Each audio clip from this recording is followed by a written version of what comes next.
Hi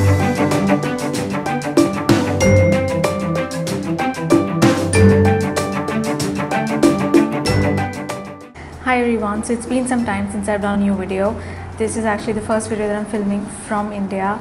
I don't have my proper setup yet for the videos, but so many of you have been asking me to start doing videos again, just going with it and just going to use this temporary background. So today I'm doing my July favorites video, and I've got quite a few products here which I have been using a lot in the month of July.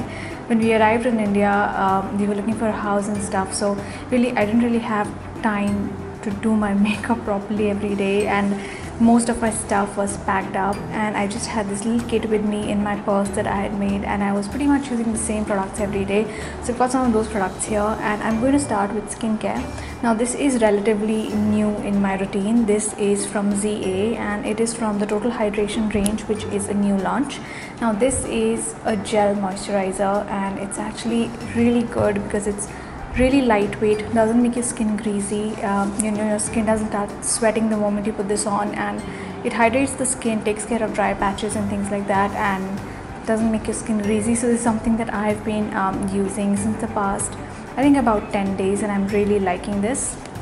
Next I have a fragrance to talk about, and this is the Dolce & Gabbana light blue perfume. I think this is either a unisex perfume or one meant for men, but I tried the one for women and I didn't really like it, but this one smelled really fresh. I've got a small bottle of this, and I was carrying this around in my purse. You can see I've used up quite a bit of it. This is really refreshing. It's really good for hot, humid weather, and it lasts quite well. I generally have a lot of makeup in my favorites video, but I don't have that much makeup this time. The first one is a primer, and this is the Revlon Photoready primer. I've actually thrown out the bottle, and I've just decanted whatever was left in the bottle into this little jar, and I had this in my travel kit. Even this much amount actually lasts you quite a long time because you need just 2 dots of it, and this is a mattifying primer. It keeps your skin shine free, makes your foundation last longer, and just prevents that buildup of oil and shininess on your skin. This is something that is a must for me because I have oily skin, and ever since I have come back to Mumbai, the weather has been really hot, humid one day, rainy one day, so the skin doesn't settle down. It's mostly kind of oily, and foundation starts melting off when it's really hot and humid. So a primer like this really keeps the foundation in place. As far as base goes, there are 2 bases that I've been loving quite a lot. The first one is the NARS Tinted Moisturizer. I picked up when I was leaving Japan. I'm so glad I bought this because this is really by far better than any BB cream, any CC cream, anything I've used. It gives just enough coverage to even out your skin. It doesn't give too much coverage, so it doesn't look like you're wearing like foundation or something. It's very light in that aspect, and I've done a full review on this, so I'll put a link to that. By itself, this will probably be a little oily for my skin, but I use this with the Revlon primer, so it works quite well. It stays really well with the primer and just gives a very natural finish to the skin, a very natural looking coverage, and just evens out your skin.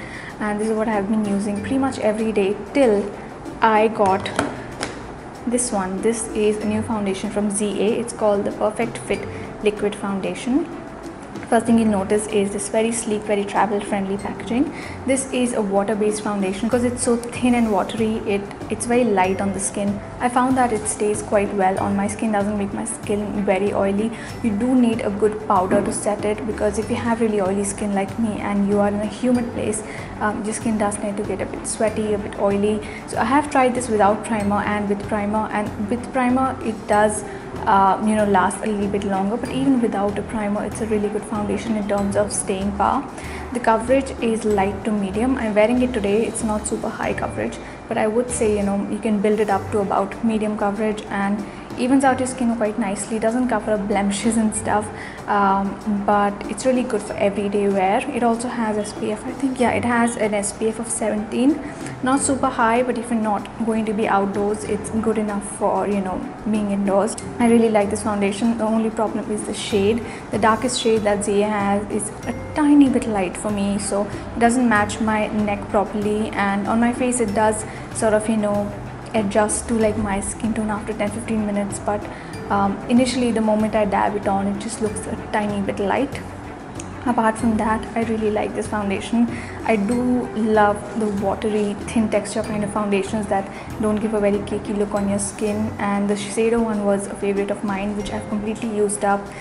So this reminds me a lot of the Shiseido one, and it is from the house of Shiseido's. ZA is a Shiseido brand, so I do see a lot of similarity between this and the Shiseido Sheer and Perfect foundation. Coming to cheeks, there are two products which I have used pretty much every day during the month of July, and it's the combination of these two products. This is the Revlon Cheek Highlighting Palette,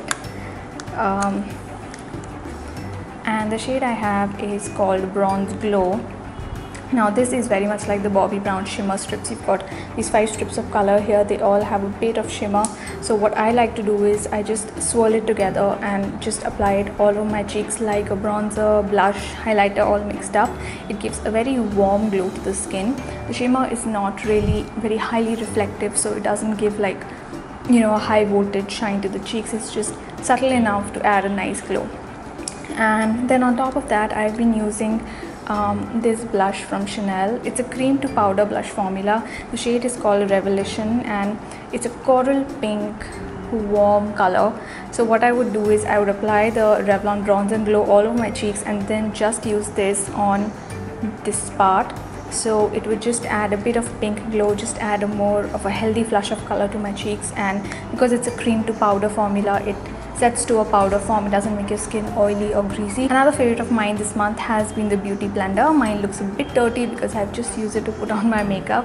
This has definitely changed my beauty routine. I do like using foundation brushes, but I think the BeautyBlender gives a more natural finish. I use it mostly for foundation, but even for concealer sometimes. And at times I even use it for pretty much any cream products that I'm using on my skin. The only bad thing about this is that it's starting to tear a little bit, and I've not had this for very long, maybe around a year, and it's not something I used to use every day. Now I use it every day, but durability wise I'm just a tiny bit disappointed, but it does a really good job of just blending your foundation, cream products, everything very seamlessly into the skin and just giving a very beautiful finish. The last product I have is a mascara which I bought from Japan before leaving. This is the Long and Curl mascara from a brand called Heroine. It gives a really nice length and curl to the lashes. It's really dark, really long lasting and waterproof. It's actually really difficult to take off if you don't have like a proper oil based remover. This is really difficult to take off. I've got a lot of compliments for my lashes whenever I've been wearing this. That was my last favorite from this month. So thank you so much for watching. I hope you enjoyed this video. I'm really sorry I could not schedule more videos before the whole shifting and moving thing happened. I did try, but I just didn't have enough time for that. In a few days I'll have my video filming area set up, so I should be able to upload videos on a more regular basis. And till I don't have the setup, I think I'm just going to use this background for the videos. So before I sign off, I just wanted to tell you that I will be doing a series of workshops in Mumbai in the month of August, and all the details regarding the charges, what I'll be teaching and all those kind of things are up on the blog. So if you're interested in the workshop, if you stay in Mumbai, just fill out the form with your details so that I know your location preferences and the time of the day that you prefer. And once I have finalized on a venue and a time, I will get in touch with you and you can register. So do check that out. I will put a link to the blog post outlining all these details regarding the workshop in the description box below. Thank you so much for watching, and I'll see you all soon in my next video. Bye.